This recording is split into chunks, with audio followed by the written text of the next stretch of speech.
Somebody say, wait on time. Your weeping will endure for a season, but you can't even see it. Time is bringing about a change, and you are almost. You remember I told you about that line? You're almost over that middle line, and from there is downhill to your victory.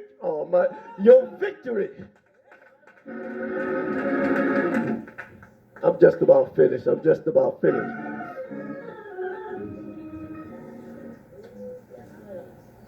You may still be in your season of warfare. You may be just about to cross your halfway mark.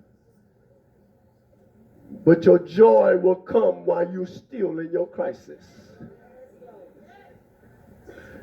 Some of you still are crying tears. But hang in there. Joy is coming. Joy is coming.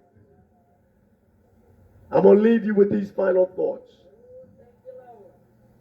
Never meditate on your crisis. So that's what the enemy wants you to do. Don't complain about how big the problems that you have. Don't go to God telling him how big the problems are that you face. You tell your problems how big the God that you serve is. You need to keep your focus, your mind on the prize. You will begin to sink when you take your mind off of God and focus on your problems. You've heard me say many times, the key to it, if you are in such a big mess and you cannot solve the problem on your own, ain't no need of you worried about it anyway. You got to turn it over to God. Are y'all listening to me? There's no need of you staying up all night worrying about it. Ain't no need of you crying about it. Because in the morning, if you did that, you're going to have another problem added onto it. You're going to wake up and you're going to be broke down and messed up because you didn't get a good night's sleep. Your nerves are going to be shot and the problem is still going to be there. We have to learn to turn some things over to God, and God will handle it through time and season. Some of us is in our season right now that is being turned around slowly, but you got to wait on God. Somebody say, wait on God. You can't get in front of your time, and there is a timing when your fruit of righteousness will become ripe. Oh, did you get that one? Ripe, and there's not yet time. What you have to do is stand still and wait on the timing that God has placed in your life. And what I'm so glad, he is always on time. He's never late. Somebody think that he is, but he's not. I don't care what your problem is, and it may have gotten rough. But Jesus proved one thing. When Lazarus died and they called for him to come, Jesus took his time and dilly-dadded around. Did a little bit of shopping, sightseeing. And when he got there, they said, Master, you're too late. Lazarus is dead and surely he's stinking. Rigor mortis have set in. And all that Jesus said is, show me where he lies. And he went to where they had buried Lazarus and said, Lazarus, come forth. What are you saying, Ross? Some of the stuff that y'all are in, some of y'all are in is stinking. You think it's dead and mortified?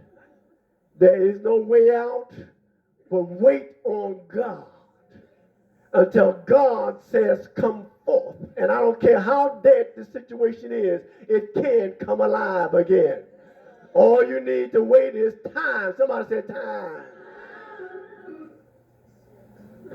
Let me end this. If you don't know where you're going, you can't get to where you want to go. One of the best ways to ease the pressure of warfare and crisis and opposition is to commit your eyes and your attention on the vision and the promise that God has made to you. Meaning, you're going to be so despondent and so much trouble is coming your way and so much opposition is going to come up against you. The only thing that you be left for you is to remember what God has promised you way back at the beginning. And to get from the beginning to the ending, you are in the middle. And when you make that step, when you understand your blessing is just one step over that middle line, that halfway mark. And when you make that step over the halfway mark, then God will begin to turn it around. You will have kept and held on to your faith and see what it is designed to do. You are going to have to hold on to faith because your faith is the only thing that you will have. Your friends are going to turn their back on you. Your family is going to turn their back on you. Somebody, instead of encouragement, going to tell her, I don't know how you're going to make it. You have to hold on to your faith. Somebody said, hold to your faith. Don't you dare let any buck-teeth, cross-eyed person tell you and convince you that you're not going to make it. Don't let them point out how great the odds are against you. Don't let them tell you that I know someone that was in the same mess and they went down. Don't let them tell you that I know somebody that lost their mind with the same problem that you have. Don't be ashamed to let go of that which is not productive in your life.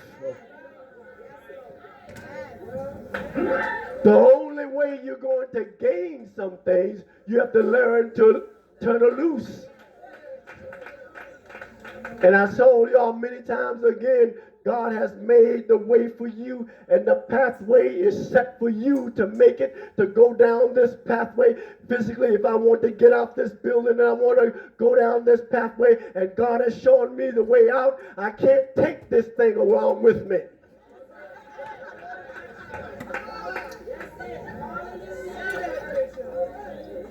Some things that we have in our life is dead weight. Somebody say dead weight.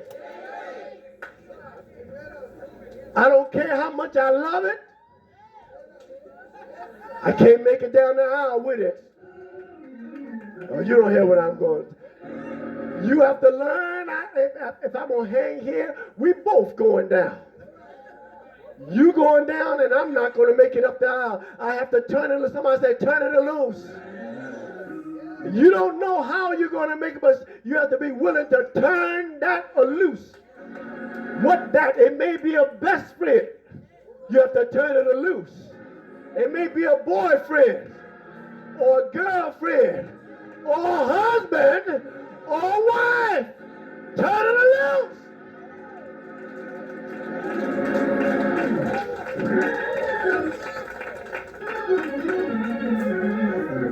I can do bad or by myself.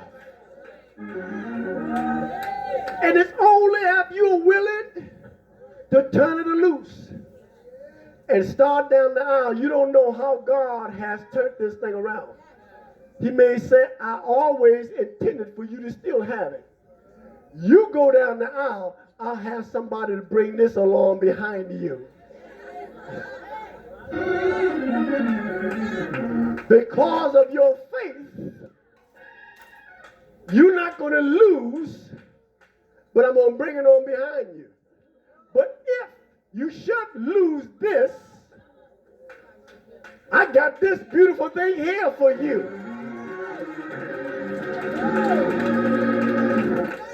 Did anybody see what I'm...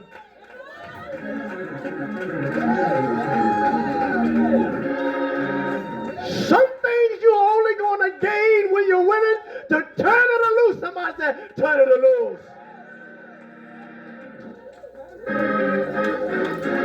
Making the supreme sacrifice.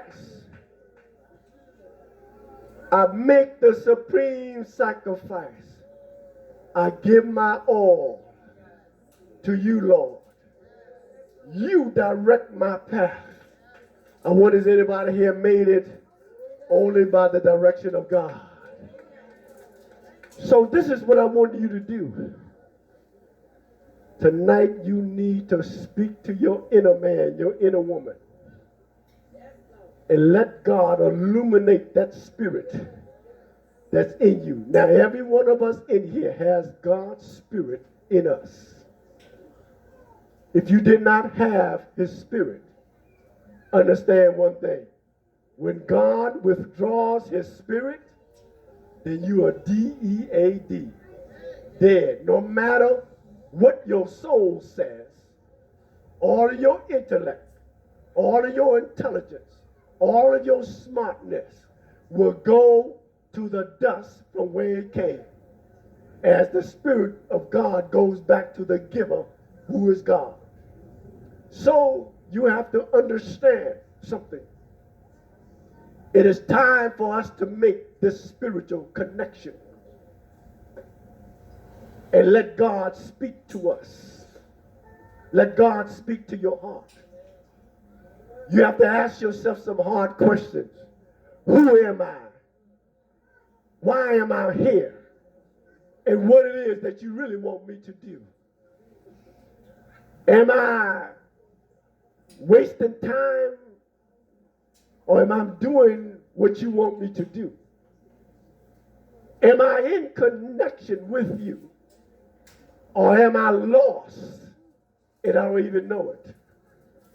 See, it's bad enough to be lost, but it's even worse to be lost and you don't even know you're lost. If you are lost, if you have not made that connection that you're supposed to make, then it's time for you to rethink this thing over and to understand, waken the Spirit of God in you. Your intellect is not going to be able to deal with this. Your consciousness and your brain can't deal with spiritual things. See, we don't understand when we look at things through our soul. Our soul tells us this does not exist. This is not real. Let me give you this example and I'm going to close out. You that have experienced the overflowing goodness and spirituality of God's Spirit, when he just overflows and illuminates the Spirit into you. Have you ever been illuminated, the Spirit been illuminated within you so much that you can't even stand on your feet? Walking like a drunk man and a drunk woman. And next thing you know, bam, down in the floor. Do I have a witness in here? People that works with intellect and soul and intelligence, isn't that? That's outrageous. That is so outrageous. Did you see that? And when you get up, you try to explain to them. You ever try to explain to somebody what happened to you? And they're looking at you, really? Are you sure you're not having a psychological breakdown? But there's something about God's Spirit that is real.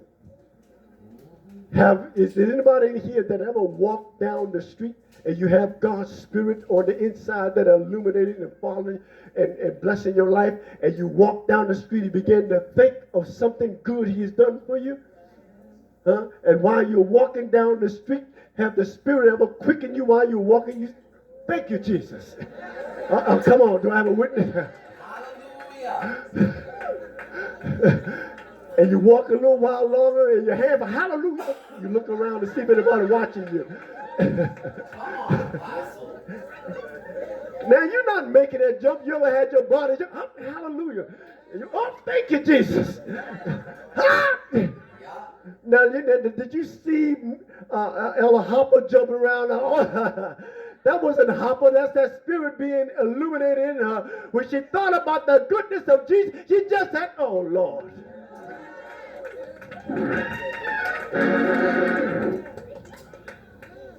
When I think about the goodness of Jesus and all that he's done for me, my soul, my soul, my soul cries out, hallelujah!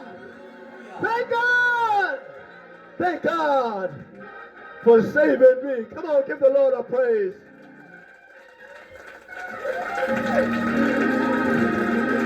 Come on, praise him. Praise him. Thank you, Jesus. Praise him. Praise him.